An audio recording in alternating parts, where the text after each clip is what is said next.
Hi guys, welcome to my YouTube channel. My name is Carole Ndori and thank you so much for coming back. If you haven't subscribed, please go on and hit the subscribe button. Today I'm bringing you an exciting video where I'll be reviewing what I consider to be my top 3 best reads for 2021. Those are the books that really stood out for me from all the books that I read in 2021. So please stick around until the end of the video. It's going to be exciting and hopefully it's going to be with you a while and you will learn one thing or two from that. So let's just get right into it. Let's get into the first book that I consider to be the best read of 2021. Wait for it. A Return to Love by Marianne Williamson. Let's see. Hope you can see. Alright, so this book, underneath here it says a reflection on the principles of A Course in Miracles. So Marianne Williamson was basically just studying the course on miracles and then she came up with this book for us, A Return to Love. I want to firstly just go over about the book on the exclusive books website, if that's okay with you guys, so you have an idea of what the book is about, so that I don't have to go into all of that. Because what I'll be doing is I'll be explaining what the book means for me, and then I'm just gonna read the quotes that I flagged or bookmarked that really spoke to me the most. So that's what I'll be sharing. But first, let's read what the book is about. I'm gonna be reading on my phone. Alright, so it says, A Return to Life is based on the author's experiences as a teacher and lecturer on the self-study guide, A Course in Miracles. She explains how applying the principles of love to all difficulties can aid in healing and bring about a personal transformation of the reader. In this practical guide, she reveals how you can bring universal spiritual principles into your everyday life by accepting God and expressing love.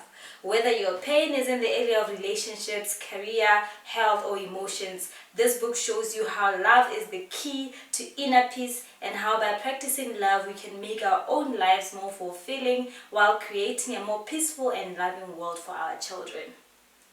That's what the book is basically about. So for me, this book, what I'll talk about is my two main take homes in terms of let me say topics. It talks about how what a miracle is from this book's perspective, and then it talks about love.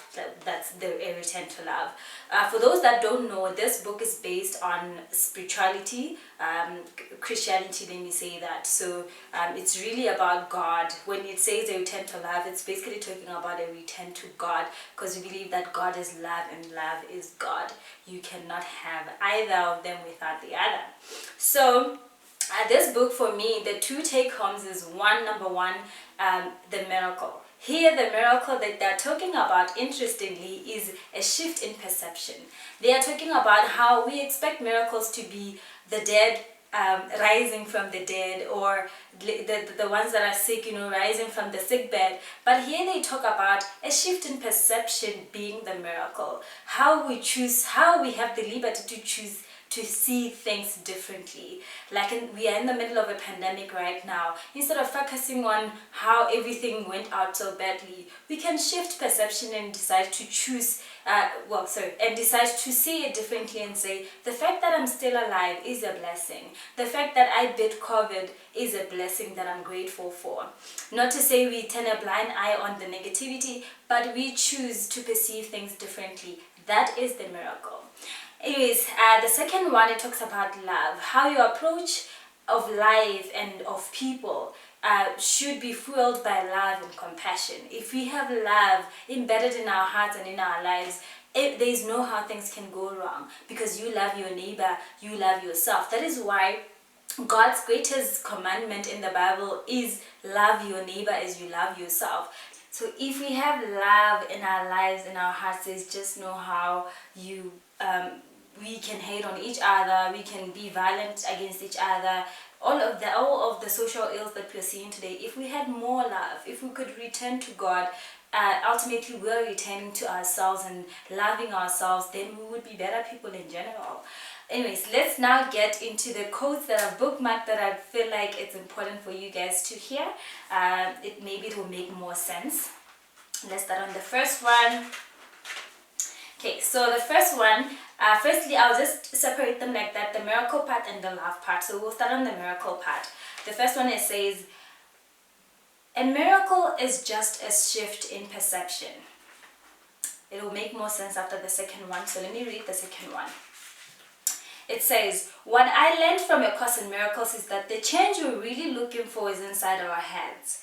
Events are always in a flux. One day people love you, the next day you are their target. One day a situation is running smoothly, the next day chaos reigns. One day you feel like you're an okay person, the next day you feel like you're an utter failure. These changes in life are always going to happen. They are part of the human experience. However, what we can change is how we perceive them, and that shift in our perception is a miracle. Guys, this was so powerful for me. It is. Let me just read another one, and then I will talk more on this. Let me just see. Okay. It says, as our perception of an object changes, the object itself literally changes. The energy around us reflects our state of awareness. I don't know if you're feeling what I'm feeling. Like, have you seen how the minute you start thinking, I'm a confident woman, immediately you start seeing that confident woman reflecting. Like, perception is such a powerful tool. And for the longest time, I felt like I knew. But this book was just like an aha, like, oh wow, yes, that's right. So it talks about how a miracle is that change in perception. We get to decide, we get to choose how we want to see life. Of course, under certain circumstances, that will not be easy. But I just love this so much because then the power is in your hand. You get to decide how you view life and how you view whatever is going on right now, like the pandemic, all of that. There's a saying also, it's written in this book, where it talks about you get to decide whether you want to see the cup half empty or half full. So that's all in you, and the minute you start wanting to see it on the positive side of things, then miracles start happening in your life. Right, now let's go on to the next quote, and this one, it now talks about love. It says, imagine a world in which all of us were in love all the time with everyone. There would be no wars because we wouldn't fight. There would be no hunger because we would feed each other. There would be no environmental breakdowns because we would love ourselves, our children, and our planet way too much to destroy it.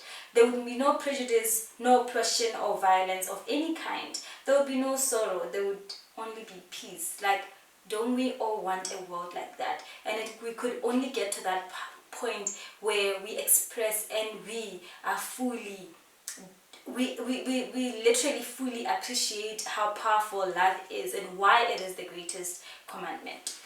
Now, let me go into another one still based on love.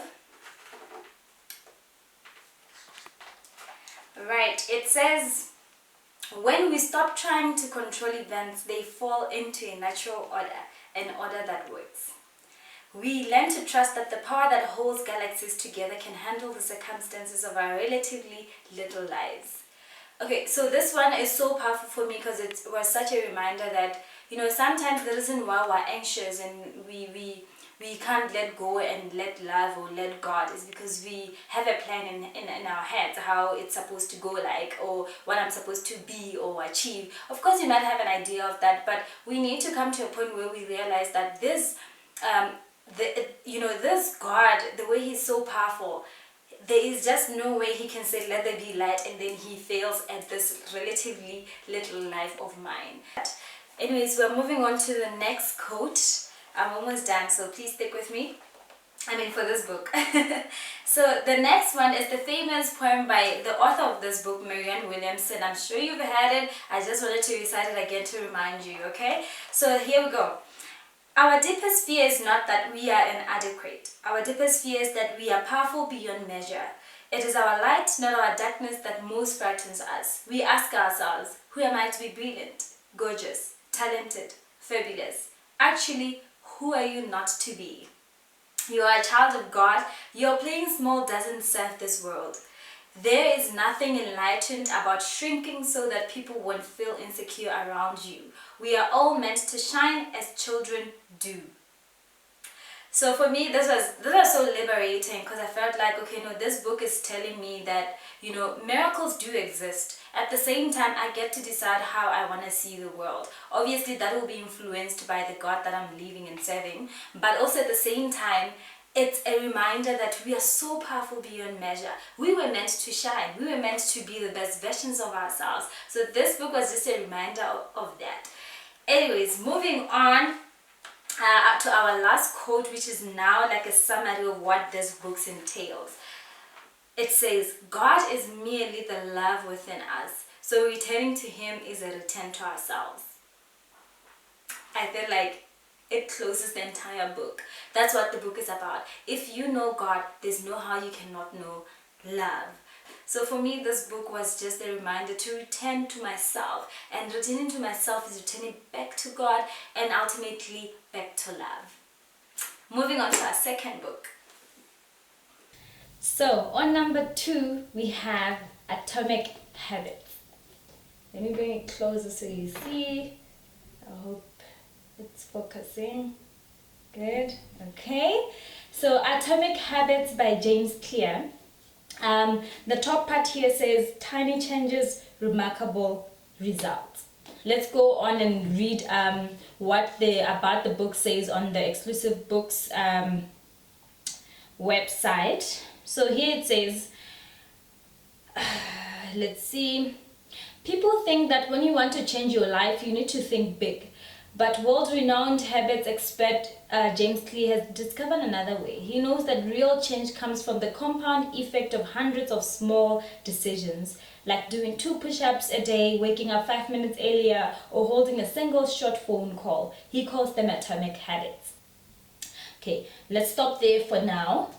But basically, if you're looking on to changing your habits or developing good habits and undoing with your bad habits, then this is the book for you. So this book basically talks about how these small habits that good small habits that we attract, how they build on the compound effect, how they build on, and they end up being like the number one factor for the quality of life that you're leading. That this book also unpacks how you can go back to your good habits and how you can measure them and see where you can improve or how you can make them sustainable in the long run. Because most of us just live life by excitement. They're okay, no, I have a new habit, I'm excited, I'm motivated, okay, no, this is it. But in the long run, you get bored, you get to a point where you're not motivated to continue with that habit anymore. So this book for me was like something that kept me accountable this year to say I cannot rely on motivation alone. I have to be disciplined. So it unpacks a lot of how you can get rid of your bad habits,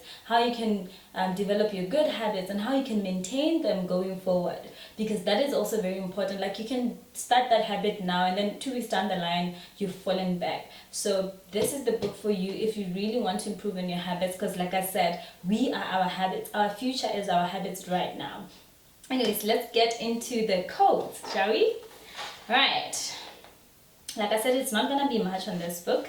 Okay, now it says, here's a critical lesson. Changes that seem small and unimportant at first will compound into remarkable results if you're willing to stick with them for years. The quality of our lives often depends on the quality of our habits. That's exactly what I said. Now, by now we know that whatever we're working on right now, 10 years down the line, you're going to look back and say, thank you, Carole, for holding on. Or you're going to look back and say, oh my gosh, Carole, why didn't you do this? Why didn't you develop 1, 2, 3? Why didn't you stick on? You know what I mean? So you have now. That's why I say these books are so important, because I feel like life is just so difficult and you constantly need a reminder like, for me, I use books and the Bible, obviously the Word of God, and prayer, and my friends, obviously, that I have discussions with every day to keep me accountable on my goals and my dreams and the vision that I've set for myself. What am I doing now that I'll be proud of as a 40-year-old woman? Moving right along, we make a few changes, but the results never seem to come quickly, so we slide back into our previous routine. This is also very important because, like I said earlier, when we develop these good habits, it's so easy for you to just slide back out and feel like, oh, well, I'm not seeing the results. Actually, one of the books that I also read, the 5 a.m. Club, it talks about how it takes, I think they said 90 days for a habit to actually stick within you. Like, if you're trying to wake up early, you can't wake up early for 2 weeks and then you feel like it's gonna be easy after that. It won't. Obviously, it's gonna take a lot of work for you to finally get the habit right, but you need to keep on going. Like, it's keep on going until you can't even look back anymore. You feel like, okay, who's this person? Anyways, let's move on to our third quote. It says, we are so focused on figuring out the best approach that we never get around to taking action. Sometimes motion is useful, but it will never produce an outcome by itself. Lastly, it says, motion allows us to feel like we're making progress without running the risk of failure. So for me, this was also just saying that don't be the type of person who's like, okay, no, I need to do that, but you never really get to do it. Or don't be the person that eventually gets to do it, but is not producing results. All right, let's go on. Okay, so the other one, it says, the key is to start with repetition, not perfection. That's another important thing when it comes to habits. Don't want to get it perfectly like on your first trial. Just make sure that you show up. You know, just the fact that you show up. If your habit is maybe working out each day, don't want to get it perfectly every day, or at least when you're starting. The issue should be showing up. The minute you repeat it over and over and over again, then you will start seeing results. Then you will start getting it perfectly. Yeah. Anyways, let's go on. I think I am gonna go on the second last quote. It says, it's crucial to show up when you don't feel like it, even if you do less than you hope. We focus on working long hours instead of getting meaningful work done. We mistakenly think the factors we can measure are the only factors that exist. For me, this is so important because, like I said earlier, that I am really trying not to work based on motivation alone, because it's not sustainable in the long run. Like, I've honestly seen how that works in my studies. Like, you cannot work on motivation alone. You have to work on both motivation and discipline. If you can have both, great. If you don't have motivation, stick with discipline. Just work on discipline, get the job done, show up. That's the most important thing. Right, now moving on to our last quote of this book. I know you can already see that this is a great read, and you should consider it. If you haven't read it already, you should consider it for your next year. It says, small habits don't add up, they compound. That's the power of atomic habits. Tiny changes, remarkable results. So it's crazy how you can just make a tiny change to your diet, or to your daily routine, or to your how you do things at work, like how you schedule or plan or whatever. Like, a tiny change can just shift things around for you. So guys, this is all I'm gonna say about this book. It's a really, really good read. I feel like you need to read it at least once in your lifetime. This is one of those timeless books that I feel like I'm gonna keep later on to refer back to it, or to just read a chapter or two. Like I said earlier, it has a lot of strategies like habit stacking, temptation bundling. What that means is that you can mix a want and a need. How can I put it? Like, for example, let's say I want to study. I want to put in 4 hours of study, but I also have just recently started a good show that I'm watching on Netflix, a series rather, let's say that. So what you can see is you can bundle up your habits, like a good and a bad one. You could say, I'm going to study for 4 hours straight, and then I'm going to reward myself with one episode of, let's say, what am I currently watching? I'm currently watching Emily in Paris. So yeah, I'm gonna read for 4 hours straight with no distractions, and then I will end one episode of Emily in Paris. That way we are both happy. My want is satisfied, my need is satisfied, and I'm a happy girl. So it talks about, you see, such strategies I think that could really work for you and not against you. So yeah, that's just this book, guys. I hope that you go back to read it. We're done. That's number 2. So now to my third and last book, The Alchemist. Hope you can see The Alchemist by Paulo Coelho. I don't know how to pronounce this name. But yeah, this is like my third best book for 2021, the books that I've read. It's a relatively small book. I think you could even finish it in 2 weeks. Yeah, so in third place of my three best books or three best reads for 2021 is this bad boy right here, The Alchemist. Hope you can see, by Paulo Coelho. I don't think I know how to pronounce this name. But yeah, this book. Let me quickly read what about the book says on the Exclusive Books website, and then we'll get right into it. So it says, this book is a beautiful parable about learning to listen to your heart, read the omens strewn along life's path, and above all, follow your dreams. Santiago, a young shepherd living in the hills of Andalusia, feels that there is more to life than his humble home and his flock. So one day he finds the courage to follow his dreams into distant lands, each step galvanized by the knowledge that he's following the right path, his own. The people he meets along the way, the things he sees, and the wisdom he learns are life-changing. That's just basically it. So for me, this book like really spoke to me this year, because this was one of those years where I had to make certain sacrifices in order to fulfill my dreams. If you know me, you know that I'm big on goals, vision, dreams. Like, I like to, work hard on my craft, whatever it is that has been presented to me. I feel like all of us, though, we are all seeking something. We're all seeking our purpose in life. We're all seeking to reach somewhere where we've always dreamt to be as little girls or little boys. So this book for me was like an awakening. It was like a wake-up call to say, just do it. Just, start on that goal. Just start that business. Just leave that job. Just, for me, it's just like, you never really know until you start, or until you take that journey. Like, this boy literally left his flock and was just like, I'm going to go on and seek a treasure. For me, this book was just about that, following your dreams and seeking that treasure, because I feel like all of us are seeking that treasure. For me, that treasure is purpose. For me, that treasure is not, living the life that God has intended me to live, and be it career, be it studies, be it family, be it intentional relationships with family and friends, go to all of that. For me, I just feel like we shouldn't take advantage of the fact that we are still alive and we have the opportunity to be the best versions of ourselves.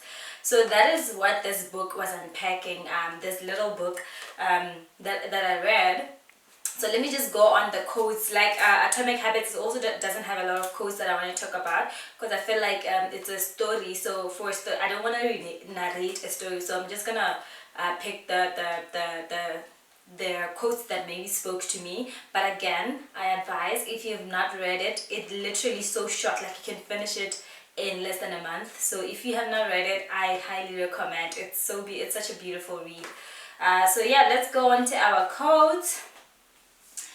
Tell your heart that the fear of suffering is worse than the suffering itself, and that no heart has ever suffered when it goes in search of its dreams, because every second of the search is a second's encounter with God and with eternity. Yo, I love this so much, because I feel like, our lives, just the fact that I'm here, I'm alive, and I'm talking to you guys, I'm a living testimony of God's grace and love and His glory and His blessings, His abundance in my life. But if you go out there in seek of a treasure, or going after your goals, I feel like this book says, every second you spend searching for your goals or for your dreams or for that treasure is a second's encounter with God and with eternity. Like, you can see the beauty of it all, like the beauty of the things that you've been working hard for coming to reality or coming to fruition, and you're just like, God, I've been working on all of this, and look where I am.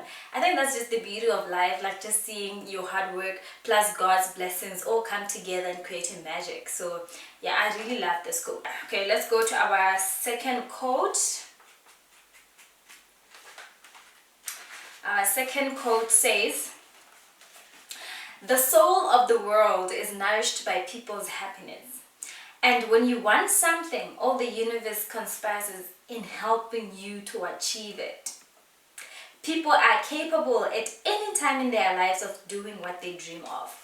Isn't that powerful? Like, the minute you say, I want to do this, the universe conspires in helping you achieve it. I've read this quote again in the 5 a.m. club, I think, and I've seen it work in my life. Like even in the Bible, like some of these things that we read, and you really see that God has communicated these things through the word of God, and now he's using people like this writer to say the same things. Like the Bible says in Habakkuk 2 verse 2 says, write down the vision plain on the tablets, even though it tarries, it shall come to pass. Like I've seen where I write things down and say, God, I need to achieve 1, 2, 3 by this time. It may not come at exactly the time I had planned out, but eventually it just comes. And that's just the beauty of it, that you know, God and the universe just conspires, and then together you can, even your heart, because there's a role that you also need to play in it. It's not just God, it's not just the books, you also need to do the work. So when you just see all of that coming together, and it's so beautiful. And I just love this, that people are capable at any time in their lives of doing what they dream of. All we need to do is just take a step forward and decide that, okay, now I'm just gonna go for it. So it's so beautiful. I love it. I love it. Okay, so now I'm gonna read the last quote, but already you can see that this book is a power-packed book. So it only says this. Listen to this, please listen. It says, there is only one thing that makes a dream impossible to achieve, and that's the fear of failure. Not deep, it sounds cliche, we hear it all the time, but it's so true. So the fear of failure always stops us from going for our dreams and our goals most of the time. I don't know about you, but for me it does. But once in a while you need constant reminders, like reading the word of God, these books, praying, listening to worship, going to counseling or therapy, being with friends that encourage you. You need these constant reminders that you are powerful, that you are talented, that you can actually achieve whatever you're meant to achieve. So then don't let fear stand between you and your goals, or you and success, whatever success means for you. So this book for me was so beautiful, and I think I read it right after I read one other book, The Monk Who Sold His Ferrari. It's also about a man who literally left his Ferrari, his law job. He was working for a law firm. He was a lawyer, the biggest in the country, I think. He left all of that to go on a journey and went on to become a monk. And I'm sure it was scary. I'm sure he thought of so many things like what if. But he went on and did it anyway. So for me, I think this year was one of those years where I just decided to take a leap of faith on so many factors of my life, and just go ahead and do it, and take leaps of faith. So that's that about this book. It's like the 3rd best book I've read this year. Highly recommend as well. And that's it. That's my top 3 reads of 2021. I am now looking forward to 2022, reading more fresh and new content. I hope you got something out of this video. Thank you so much for making it to this point of the video, the end. I really hope that you get something out of it, and please don't forget to like, comment, share, and subscribe to my channel. Hopefully stick around and see my next videos. Thank you so much, guys. Bye.